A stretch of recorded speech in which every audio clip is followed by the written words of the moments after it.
Good morning everyone, कैसे हैं आप सभी। आई होप आप सभी बहुत अच्छे होंगे और बहुत अच्छे से आप लोग की पढ़ाई चल रही होगी। आज है 14 दिसंबर 2023, daily current affair by SSR. So guys start कर लेते हैं आज का लेक्चर। आज से यानी कि 14 दिसंबर 2023 से बनने वाले जितने भी करंट अफेयर हैं उन सबको हम यहाँ पे अच्छे से डिस्कस करेंगे विद बैकग्राउंड इन्फॉर्मेशन के साथ। अगर आप लोगों ने वीडियो को अभी तक लाइक नहीं किया है तो सबसे पहले वीडियो को लाइक कर दीजिएगा, चैनल को सब्सक्राइब कर लीजिएगा ताकि जो भी वीडियो था उन सभी की नोटिफिकेशन आप तक पहुंच जाए। तो चलिए स्टार्ट करते हैं आज का सेशन। आप लोगों को पता है कि वीडियो के लास्ट में मैं आप लोगों से क्वेश्चन भी पूछती हूँ, तो क्वेश्चन ऑफ द डे भी रहेगा। इस स्टैटिक जी के पोर्शन को भी हम कवर करेंगे विद बैकग्राउंड इन्फॉर्मेशन के साथ क्वेश्चंस को लेंगे। डेली मॉर्निंग में सुबह आप लोगों को वीडियो मिल ही जाती है। तो चलिए स्टार्ट कर लेते हैं सेशन। आप सभी को जो है कमेंट बॉक्स में लिखना है जय हिंद जय भारत, और यहाँ स्टार्ट होगा सबसे पहले क्विक रिविजन। तो बात करेंगे क्विक रिविजन की, जो कि बहुत ज्यादा इंपॉर्टेंट होता है। तो अभी हाल ही में यूनिसेफ ने कब अपना स्थापना दिवस मनाया है, तो याद रखिएगा 11 दिसंबर को जो है यूनिसेफ के द्वारा अपना स्थापना दिवस मनाया जाता है। वहीं किस देश ने जो है दुनिया का पहला चौथी पीढ़ी का परमाणु रिएक्टर शुरू किया है, तो चाइना के द्वारा जो है शुरू किया गया है। वहीं राजस्थान के नए सीएम कौन बनने हैं, तो याद रखिएगा भजन लाल शर्मा बने हैं। कौन? भजन लाल शर्मा जो है वो राजस्थान के नए सीएम बने हैं। आप लोगों को जो है आप लोगों को पता है कि 5 राज्यों में जो है अभी हाल ही में विधानसभा के चुनाव हुए हैं। कौन कौन से राज्य में हुए हैं और उनके जो नए सीएम बन गए हैं, जल्दी से कमेंट बॉक्स में जरूर बताइएगा आप लोग। अब बात करते हैं यहाँ पे नेक्स्ट क्वेश्चन की, जो कि भारत में जो है किस देश के साथ जो है राज्य निकाय संबंधों के पूरे 50 साल पूरे किए गए हैं, तो दक्षिण कोरिया और भारत के जो है राज्य निकाय संबंधों की बात करें तो पूरे 50 साल पूरे हो चुके हैं। ठीक है। वही भारतीय सशस्त्र बलों की एक टुकड़ी जो है वो सैन्य अभ्यास विम्बैक्स 2023 कहाँ पहुंची है, तो याद रखिएगा वियतनाम यानी कि हनोई पहुंची है। कहाँ पहुंची है? हनोई पहुंची है। नेक्स्ट, सुप्रीम कोर्ट ने संविधान के अनुच्छेद 370 यानी आर्टिकल 370 को निरस्त करने का फैसला जो बरकरार रखा है, इस अनुच्छेद को राष्ट्रपति के द्वारा कब हटाया गया था, तो 5 अगस्त 2019 को जो है आर्टिकल 370 जो है वो जम्मू कश्मीर से हटा दिया गया था। और अब जो है हाल ही में अभी सुप्रीम कोर्ट के द्वारा जो फैसला लिया गया है, बताया गया है जो केंद्र सरकार ने ये फैसला लिया है बिल्कुल सही लिया है, इसको जो है हम लोग बरकरार रखेंगे। अगर आप लोगों ने कल की वीडियो नहीं देखी है तो सबसे पहले आपको क्या करना है, कल की वीडियो को देखना है और इससे जो है आपकी बेसिक और इसकी बैकग्राउंड इन्फॉर्मेशन जो है वो आप सभी को मिल जाएगा। तो कल की वीडियो को जरूर देखिएगा, यहाँ पे मैं आप लोगों को जो है लिंक प्रोवाइड कर दूंगी। अब बात करते हैं नेक्स्ट क्वेश्चन। दक्षिणी पूर्व एशियाई अफीम सर्वेक्षण 2023 की बात करें तो इसमें जो है किस देश को जो है दुनिया का सबसे बड़ा अफीम उत्पादक बताया है, तो म्यांमार को। किसे बताया गया है? म्यांमार को जो है पूरे दक्षिण पूर्व एशिया में अभी जो है अभी हाल ही में जो एशिया का अफीम सर्वेक्षण 2023 आया है, इसके अकॉर्डिंग बात करें कि दुनिया में जो है सबसे ज्यादा जो है अफीम का उत्पादन कौन कर रहा है, तो म्यांमार कर रहा है। नेक्स्ट है स्टार्टअप फीडिंग वैश्विक रैंकिंग में कौन शीर्ष पर रहा है, तो अमेरिका जो है इसमें शीर्ष पर रहा है। और अगर हम बात करें भारत, तो भारत जो है इसमें चौथे स्थान पर है। वहीं केंद्रीय मंत्री जी किशन रेड्डी द्वारा घोषित सांस्कृतिक परियोजना का नाम क्या है, तो मेरा गांव मेरी धरोहर के साथ केंद्रीय मंत्री जी किशन रेड्डी के द्वारा अभी सांस्कृतिक परियोजना को अभी यहाँ पर शुरुआत की गई है, जिसका नाम है मेरा गांव मेरी धरोहर। तो यहाँ हमने किया है क्विक रिवीजन और आज का सेशन जो है बहुत अच्छे से डिस्कस करने वाले हैं। अगर आप लोगों ने वीडियो को लाइक नहीं किया, पहले वीडियो को लाइक कर दीजिएगा और इस वीडियो को जो है आप लोग ज्यादा से ज्यादा लोगों को शेयर कीजिए, ताकि जो है बेसिक और करंट अफेयर से जो है लोग जुड़े रहें, उन्हें पता रहे कि करंट अफेयर क्या चल रहा है आज के टाइम में। ठीक है। यहाँ बात करेंगे, आज है 14 दिसंबर 2023 है, तो आज से रिलेटेड जितने भी इंपॉर्टेंट क्वेश्चन है उसको हम डिस्कस करने वाले हैं। तो फर्स्ट क्वेश्चन की बात करते हैं, हाल ही में विश्व निमोनिया दिवस कब मनाया गया है, यानी कि विश्व निमोनिया दिवस की बात करें तो हर साल जो है हम लोग 12 दिसंबर को ही क्या मनाते हैं, निमोनिया दिवस के रूप में मनाते हैं। तो ऑप्शन बी बिल्कुल करेक्ट होगा। आइए इसके बैकग्राउंड इन्फॉर्मेशन को यहाँ पे हम समझ लेते हैं। तो प्रति वर्ष बात करें यानी कि हर साल जो कि 12 नवंबर को ही विश्व निमोनिया दिवस के रूप में मनाया जाता है। ये एक वैश्विक कार्यक्रम है जो कि निमोनिया बीमारी से निपटने के लिए जागरूकता फैलाने और लोगों को शिक्षित करने का ये काम करता है। इसीलिए जो है 12 नवंबर को विश्व निमोनिया दिवस के रूप में मनाया जाता है। ये याद रखिएगा, निमोनिया जो है बैक्टीरिया, वायरस या फंगस संक्रमण के कारण होने वाला एक सूजन संबंधी, एक बोल सकते हैं श्वास विकार की संबंधी एक जो ये समस्या होती है। यहाँ पे बोल सकते हैं कि निमोनिया जो है याद रखिएगा जब निमोनिया होती है, निमोनिया होता है तो याद रखिएगा इसके द्वारा क्या होता है कि जो सूजन बढ़ जाती है, और इससे क्या होगा कि जो जहां से आप लोग सांस लेते हैं ना वहां पे क्या होता है कि उस श्वास नली में जो है सूजन बढ़ती है, और उसके द्वारा जो है सांस लेने में दिक्कत होती है। और इसीलिए जो है यह फेफड़ों की वायु थैली को जो है, जिसे आप लोग एलिवियोस्लिसी बोलते हैं, ये जो है इसको खराब कर देता है। इसके परिणाम स्वरूप जो है हवा की थैलियों में तरल पदार्थ या फिर जिसे हम लोग आम भाषा में बोलते हैं मवाद जमा हो जाता है, जिससे जो है सांस लेना, जिससे जो है सांस लेने में मुश्किल होने लग जाता है। इसके द्वारा है ये जो संक्रमण है एक रोग है जो कि कमजोर और प्रतिरोधक क्षमता वाले लोगों के लिए घातक बीमारी के रूप में सामने आता है। खासकर ये बच्चों और बुजुर्गों के लिए तो बहुत ज्यादा बोल सकते हैं कि ये घातक बीमारी है। वर्ष 2023 की बात करें तो विश्व न्यूमोनिया दिवस की थीम क्या रखी गई है, मैं आप लोगों से हमेशा की तरह कहती हूँ, डे जैसे इंपॉर्टेंट होते हैं वैसे ही जो है इनकी थीम्स भी बहुत ज्यादा इंपॉर्टेंट होती है। वन डे एग्जाम के लिए जो है बहुत ज्यादा इंपॉर्टेंट है, ये आपको याद रखना है कि क्या है थीम। तो याद रखिएगा हर सांस मायने रखती है, निमोनिया निमोनिया को उसके ट्रैक में रोकें। ठीक है, तो ये क्या है, इस साल की थीम है जो कि बता रहा है, ये थीम ही बता रहा है कि हर सांस जो है ना मायने रखती है, निमोनिया के उसके ट्रैक में रोकें, यानी निमोनिया जो है उसको रोका जाए, क्योंकि हर सांस क्या है बहुत ज्यादा मायने रखती है। याद रखिएगा विश्व निमोनिया दिवस जो है पहली बार कब मनाया गया, तो 12 नवंबर 2009 को जो है पूरे विश्व में मनाने की बात कही गई थी, और पूरे विश्व में जो है पहली बार 12 नवंबर 2009 को ही मनाया गया था विश्व निमोनिया दिवस। आई होप आप सभी को जो है अभी तक का जो भी मैंने आप लोगों को बैकग्राउंड इन्फॉर्मेशन बताया है आपको अच्छा लगा होगा, और अच्छा लगा तो प्लीज आप लोगों को वीडियो को लाइक कर देना है और चैनल को सब्सक्राइब कर लेना है। अब बात करते हैं सेकंड क्वेश्चन, हाल ही में कौन सा देश जो है ध्रुवीय अनुसंधान पर $1 मिलियन खर्च करेगा। तो भाई ये देखिए आपको याद रखना है कौन सा देश जो है ध्रुवीय अनुसंधान पर पूरे 1 मिलियन को खर्च करने वाला है। तो फ्रांस के द्वारा जो है ये अभी यहाँ पर डिसीजन लिया गया है, जिसमें जो है ध्रुवीय अनुसंधान यानी कि पोलर रिसर्च में पूरे के पूरे $1 मिलियन को यहाँ पे निवेश करेगा, खर्च करेगा। नेक्स्ट क्वेश्चन है, हाल ही में किस देश का जो है विदेशी मुद्रा भंडार $4.672 बिलियन अमेरिकी बढ़ा है। तो बहुत ज्यादा इंपॉर्टेंट है, याद रखिएगा ये भारत का है। किसका? भारत, यानी ऑप्शन सी बिल्कुल करेक्ट हो जाएगा। तो भारत का जो है अभी विदेशी मुद्रा भंडार की बात करें तो $4.672 बिलियन अमेरिकी डॉलर बढ़ गया है। तो ये हम लोगों के लिए क्या है, एक अच्छी खबर है। वही बात करते हैं इसके बैकग्राउंड इन्फॉर्मेशन की, तो रिजर्व बैंक, भारतीय रिजर्व बैंक की बात करें तो इनके द्वारा जो है 3 नवंबर 2023 को समाप्त सप्ताह में यहाँ पे बताया गया है कि भारत का जो विदेशी मुद्रा भंडार है करीबन कितना बड़ा है, तो 4.672 बिलियन अमेरिकी डॉलर बढ़कर कितना हो गया है, याद रखिएगा 590.783 अमेरिकी डॉलर बढ़ा है। वही केंद्रीय बैंक के अनुसार बात करें तो विदेशी मुद्रा संपत्ति भंडार का एक महत्वपूर्ण हिस्सा है, जो कि कितना बड़ा है, याद रखिएगा 4.352 बिलियन अमेरिकी डॉलर बढ़ गया है। वही सोने के जो कुल मूल्य की बात करें तो इसमें जो है 200 मिलियन अमेरिकी डॉलर से बढ़कर कितना हो गया, 46.123 बिलियन अमेरिकी डॉलर हुआ है। भारतीय रिजर्व बैंक ने कहा है देश का जो IMF है वो जो है 64 मिलियन अमेरिकी डॉलर से बढ़कर कितना हो गया, आपको याद रखना है 17.975 बिलियन अमेरिकी डॉलर हो गया है। क्या? IMF।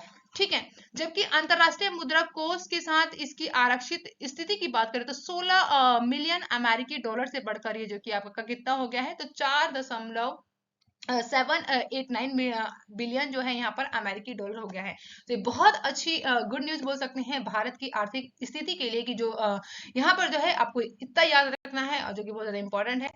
अब बात करते हैं नेक्स्ट क्वेश्चन की, जो कि फोर्थ है, हाल ही में किस देश की वायुसेना ने जो है B-21 रीडर, ठीक है ना, रीडर पर अपनी पहली उड़ान भरी है। तो किसके द्वारा भरा गया, तो याद रखिएगा अमेरिका के द्वारा। तो ऑप्शन सी क्या हो जाएगा, बिल्कुल करेक्ट होगा। तो अभी जो है एयरफोर्स B-21 रीडर की बात करें, इसकी उड़ान भरी गई है अमेरिका के। तो देखिए बात करते हैं फिफ्थ क्वेश्चन की, हाल ही में गाजा में संघर्ष के बीच इजराइल ने किस देश को वायु रक्षा प्रणाली बेची है। तो याद रखिएगा फिनलैंड को बेचा गया। तो ऑप्शन ए क्या हो जाएगा, बिल्कुल करेक्ट हो जाएगा यहाँ पर।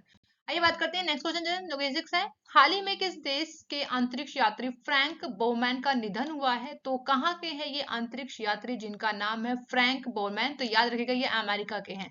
तो ऑप्शन बी क्या हो जाएगा? बिल्कुल करेक्ट होगा। आइए बात करते हैं इसकी बैकग्राउंड इन्फॉर्मेशन की। तो फ्रैंक बोमैन की बात करें तो ये एक अमेरिकी अंतरिक्ष यात्री थे जिनका भी हाल ही में निधन हो गया है। अगर इनकी बात करें तो याद रखना है अपोलो 8 जो कि चंद्र मिशन का नेतृत्व जो है इनके द्वारा ही किया गया था। इनके द्वारा जो है चंद्रमा की कक्षा में प्रवेश करने वाले पहले मानव युक्त मशीन का नेतृत्व करके इनके द्वारा जो है इतिहास रचा गया था। इन्होंने जो है नासा के 2 मिशन का नेतृत्व किया है 1969 में, जब चंद्र लैंडिंग के लिए महत्वपूर्ण बुनियादी ढांचे की स्थापना भी इन्हीं के द्वारा किया गया था। वहीं जो है अंतरिक्ष यात्री जेम्स लोवेल की बात करें जूनियर के साथ जो है मिलकर इन्होंने दिसंबर 1965 यानी 1965 में सबसे लंबे समय तक अंतरिक्ष में रहने का भी रिकॉर्ड इन्हीं के द्वारा बनाया गया था। इन्होंने जो है रिकॉर्ड की बात करें तो जेमिनी 7 और अंतरिक्ष यान इनके द्वारा ही बनाया गया है। और इसी के साथ अपोलो 8 की बात करें तो संयुक्त राज्य अमेरिका अपोलो अंतरिक्ष कार्यक्रम का दूसरा मानव अंतरिक्ष उड़ान मिशन भी इन्हीं के द्वारा ही किया गया था। वहीं फ्रैंक बोरमैन जो कि जेम्स लोवेल और विलियम एंडर्स के द्वारा जो शामिल होकर इन तीनों के जो है सदस्य अंतरिक्ष यात्री की एक टीम बनाई गई थी। तो कौन कौन थे शामिल में याद रखेगा? फ्रैंक बोरमैन, जेम्स लोवेल और विलियम थे। और इन्हीं के साथ जो है तीनों के द्वारा जो है एक बोल सकते हैं कि एक टीम बनाई गई थी। 3 सदस्यीय अंतरिक्ष टीम थी जिनके द्वारा है चंद्रमा के सुदूर भाग पर निरीक्षण करने के लिए और किसी अन्य खगोलीय पिंड पर परिक्रमा करने और अर्थ राइज की तस्वीर लेने वाले फ्रैंक बोरमैन पहले व्यक्ति बने थे। तो इतना जो है आपको फ्रैंक बोरमैन के बारे में याद रखना है। अगर इससे कोई सा भी क्वेश्चन बनता है तो आप लोग जो है इजिली कर पाएंगे। नेक्स्ट क्वेश्चन है यहाँ पे 7। हाल ही में समान नागरिकता संहिता अपनाने वाला पहला राज्य कौन बना है? यानी यूनिफॉर्म सिविल कोड की बात कर रहे हैं यहाँ पर। तो आप लोग जो है जल्दी से कमेंट बॉक्स में बताइएगा यूसीसी यानी यूनिफॉर्म सिविल कोड किस आर्टिकल में आता है। ठीक है, तो याद रखिएगा अभी जो है समान नागरिकता संहिता को अपनाने वाला पहला राज्य बन गया है उत्तराखंड। कौन बन गया है? उत्तराखंड। ऑप्शन क्या हो जाएगा? ए बिल्कुल करेक्ट होगा। आइए इसकी बैकग्राउंड इन्फॉर्मेशन को बात करें तो अगर सबसे पहले आपको यहाँ पे देखो क्या याद रखना है कि सामान्य नागरिकता संहिता है क्या। सबसे पहले तो ये जान लीजिए। परिचय की बात करें तो सामान्य नागरिक संहिता पूरे देश के लिए एक समान कानून के साथ सभी धार्मिक समुदायों के लिए जैसे कि विवाह, तलाक या फिर विरासत, गोद लेना आदि कानूनों में जो है एक रूपता लाने की बात करता है। क्या? समान नागरिक संहिता। ठीक है, तो इसको याद रखिएगा जो कि संविधान के अनुच्छेद आर्टिकल की बात करें तो 44 में ये वर्णित है। और ये राज्य जो है भारत में पूरे क्षेत्र में नागरिकों के लिए एक समान नागरिक संहिता सुनिश्चित करने का प्रयास करता है, जो कि आर्टिकल 44 की बात करें तो संविधान में वर्णित राज्य के नीति निर्देशक तत्वों में से एक है। अगर कोई पूछे कि आर्टिकल 44 जो है किसके अंदर आता है तो याद रखिएगा डीपीएसपी के ये अंडर आता है, जो कि हमारे राज्य के नीति निदेशक तत्वों में से एक है। ठीक है, आपको बताना है कि किस पार्ट में जो है डीपीएसपी है। ठीक है, अगर यही बात करें तो आर्टिकल 44 का जो उद्देश्य है वो संविधान के प्रस्तावना में निहित धर्मनिरपेक्ष लोकतांत्रिक गणराज्य की अवधारणा को मजबूत करने का काम करता है। तो बेसिकली आर्टिकल 44 जो कि क्या बोलता है? समान नागरिक संहिता यानी सभी धर्मों के जितने भी समुदाय हैं उनके लिए जो है एक ही कानून हो, जैसे कि विवाह से संबंधित हो, चाहे तलाक से हो, विरासत, गोद या फिर एसेट्रा। तो इन सभी से संबंधित जो है एक ही कानून होनी चाहिए सभी धर्मों के लिए। तो याद रखना है आर्टिकल 44 के बारे में। नेक्स्ट क्वेश्चन है, हाल ही में विश्व पशु स्वास्थ्य पर 33वें सम्मेलन की मेजबानी करेगा। तो याद रखिएगा नई दिल्ली में जो है इसकी मेजबानी होने वाला है, यानी भारत के अंदर। तो भारत जो है विश्व पशु स्वास्थ्य पर 33वें सम्मेलन की मेजबानी कर रहा है। तो आइए बात करते हैं बैकग्राउंड इंफॉर्मेशन की। तो याद रखना है आपको एशिया प्रशांत क्षेत्र में विश्व पशु स्वास्थ्य संगठन का जो शिखर सम्मेलन चल रहा है, कौन से नंबर का चल रहा है? ये याद रखिएगा 33वां शिखर सम्मेलन है, जिसका आयोजन जो है नई दिल्ली में हो रहा है, यानी भारत में हो रहा है। वही केंद्रीय मत्स्य पालन पशुपालन और डेयरी मंत्री हैं, मंत्री इनका नाम है पुरुषोत्तम रूपाला। इनके द्वारा जो है इस सम्मेलन का उद्घाटन किया गया है, जिसमें जो है याद रखिएगा भारत सहित इसमें 36 सदस्य देशों के प्रतिनिधित्व किया जाएगा, जिसमें पशुपालन और डेयरी विभाग द्वारा। इसमें क्षेत्रीय और अंतरराष्ट्रीय संगठनों के वरिष्ठ अधिकारी और क्षेत्र के निजी क्षेत्र जैसे कि निजी पशु चिकित्सा संगठनों के जो है यहाँ पर प्रतिनिधित्व भी इस सम्मेलन में शामिल होंगे। जैसा कि आप लोगों को पता है, कोविड-19 की महामारी से जो है बहुत ज्यादा समस्या जो है उत्पन्न हुई, जो कि मानवों को तो इसके द्वारा जो है समस्या हुई, लेकिन इसमें जो है पशु और पर्यावरण को भी जो है इसमें जोखिम का सामना देखना पड़ा। तो वही जो है यहाँ पर मानव पशु पर्यावरण पर जोखिम का आकलन करने के लिए वैज्ञानिकों द्वारा जो है ये महत्वपूर्ण चर्चा है। इस सम्मेलन की बात करें तो भविष्य में चुनौतियों के लिए पशु चिकित्सा सेवाओं में लचीलापन और क्षमता बढ़ाने की आवश्यकता पर जोर दिया जाएगा। विश्व पशु स्वास्थ्य संगठन स्थापना की बात करें तो 1924 में इसको स्थापित किया गया था। वहीं 2003 में अगर बात करें तो इसका वर्तमान नाम प्राप्त हुआ है, और जो कि इसका मुख्यालय है याद रखिएगा पेरिस में है। कहां पर है? पेरिस में है। देखिए बात करते हैं 9 क्वेश्चन की। हाल ही में संपन्न राष्ट्रीय खेल 2023 में सर्वश्रेष्ठ पुरुष एथलीट की ट्रॉफी किसे प्राप्त हुई है? तो याद रखिएगा श्री हरि नटराज को। किन्हें? श्री हरि नटराज को तो है अभी राष्ट्रीय खेल 2023 में सर्वश्रेष्ठ पुरुष एथलीट ट्रॉफी प्राप्त हुई है, जिनकी इमेज आप लोग देख पा रहे हैं। तो याद रखिएगा श्री हरि नटराज को जो है 8 स्वर्ण 1 रजत और 1 कांस्य जो है 37 में नेशनल गेम्स में सर्वश्रेष्ठ पुरुष एथलीट के रूप में चुना गया है। वहीं इनके द्वारा जो है 8 स्वर्ण 1 रजत और 1 कांस्य जो है ओलंपिक तैराक में इनके द्वारा हासिल किया गया है। जबकि अगर महिलाओं में बात करें तो किसे जो है सर्वश्रेष्ठ महिला एथलीट चुना गया है, तो इनका नाम है जिम्नास्टिक है, इनका नाम है संयुक्त प्रेषण काले। वहीं परिणीति नायक, इन्हें जो है संयुक्त रूप से सर्वश्रेष्ठ महिला एथलीट के रूप में चुना गया है। इनके द्वारा जो है 4 स्वर्ण और 1 रजत जो कि इनके द्वारा प्राप्त किया गया है। आइए बात करते हैं नेक्स्ट क्वेश्चन जो कि 10 है। हाल ही में अयोध्या दीपक महोत्सव उत्तर प्रदेश सरकार ने कितने लाख से अधिक दिए जलाकर Guinness book of world record में जो है इनके द्वारा रिकॉर्ड को हासिल किया गया है? तो याद रखिएगा 22 लाख। कितने? 22 लाख से अधिक जो है दिए जलाए गए हैं। किनके द्वारा? उत्तर प्रदेश सरकार के द्वारा। कब? अयोध्या में जब दीप उत्सव था। तो ये आप लोग इमेज देख रहे हैं ना, यहीं पे जो है यहाँ पे आप लोग देख पाएंगे, यही जो है यहाँ पे आप लोग को देख पाएंगे कि जो योगी आदित्यनाथ जी हैं और ये है आनंदीबेन पटेल जो कि यहाँ की गवर्नर है और ये सीएम है, सभी को पता है। तो इन्हीं के द्वारा जो आप लोग देख पा रहे हैं इनके हाथ में यही है Guinness book of world record की एक प्रति, जो कि इसमें लिखा गया है कि इनके द्वारा जो है रिकॉर्ड बनाया गया है दीप उत्सव में उत्तर प्रदेश सरकार के द्वारा। वहीं बैकग्राउंड इन्फॉर्मेशन की बात करें तो ये जो है इस साल जो है दीप उत्सव मनाया गया था। तो 7वें संस्करण के दौरान जो है अयोध्या में जो है सरयू नदी के तट पर कम से कम आपको याद रखना है यहाँ पे जो है 22 लाख से अधिक दिए यहाँ पर रोशन किए गए थे, जो एक ही स्थान पर एक साथ बड़ी संख्या में दीप जलाने का ये नया विश्व रिकॉर्ड बनाया गया है। ऐसा जो है पिछले कुछ वर्षों में भी किया गया है। तो याद देखिएगा 2017 की बात करें तो वहां पर जो है 1 लाख से अधिक यहाँ पर दिए जलाए गए थे। ठीक है। वहीं 2018 में बात करें तो 3 लाख जो है यहाँ पर अधिक दिए जलाए गए थे। 2019 में 4 लाख, 2020 में 6 लाख और 2021 में 9 लाख से अधिक जो है यहाँ पर दीप जलाया गया था दीप उत्सव के समय। वहीं 2022 में जो है ये 15 लाख जलाया गया और इस साल जो है पूरे 22 लाख से अधिक जो है दीप उत्सव के समय पर यहाँ पे दिए जला के पूरे अयोध्या नगरी को रोशन किया गया था। इसलिए आपको इसे याद रखना है। आइए बात कर लेते हैं यहाँ पर स्टैटिक जीके पोर्शन को, जो कि आपको याद रखना है। तो याद रखिएगा रावी नदी। तो रावी नदी पर निर्मित सबसे बड़ा बहुउद्देशीय बांध कौन सा है? तो याद रखिएगा रणजीत सागर बांध। कौन सा है? रणजीत सागर बांध कहाँ है, ये भी आपसे पूछ लिया जाएगा। तो रावी नदी पर निर्मित सबसे ऊंचा बहुउद्देशीय बांध है।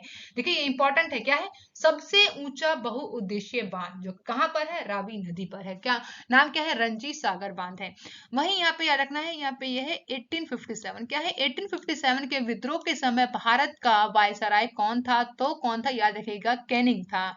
ठीक है। नाबार्ड की स्थापना किस वर्ष हुई? तो 1982 में जो है नाबार्ड को स्थापित किया जाता है। किस राज्य को जो है भारत का टाइगर स्टेट कहा जाता है? तो याद रखिएगा मध्य प्रदेश। तो मध्य प्रदेश को जो है टाइगर स्टेट के रूप में भी जाना जाता है।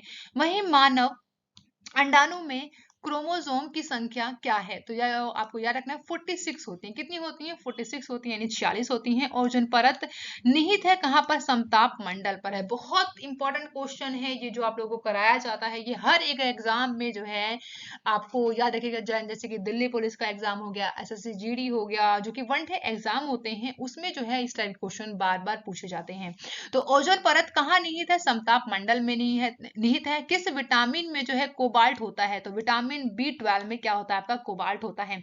वहीं भारत और पाकिस्तान के बीच स्थायी सिंधु आयोग, जिसे आप लोग PIC बोलते हैं, इसे 2 दिवसीय बैठक हाल ही में हुई है। कहां पर? नई दिल्ली में हुआ था।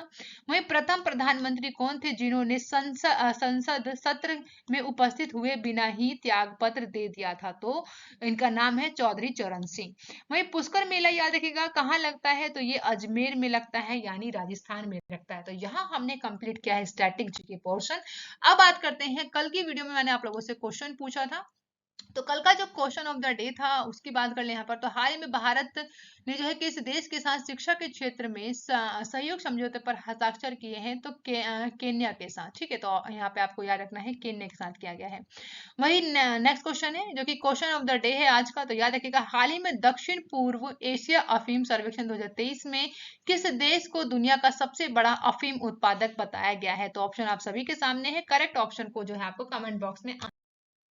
Thank you for watching guys. आप लोग खुश रहिए, मस्त रहिए और अपनी लाइफ और पढ़ाई को एंजॉय कीजिएगा। ठीक है, आप लोगों को जो है वीडियो को लाइक करना है, चैनल को सब्सक्राइब करना है और चैनल को शेयर भी करना है। Bye bye guys and take care and love you.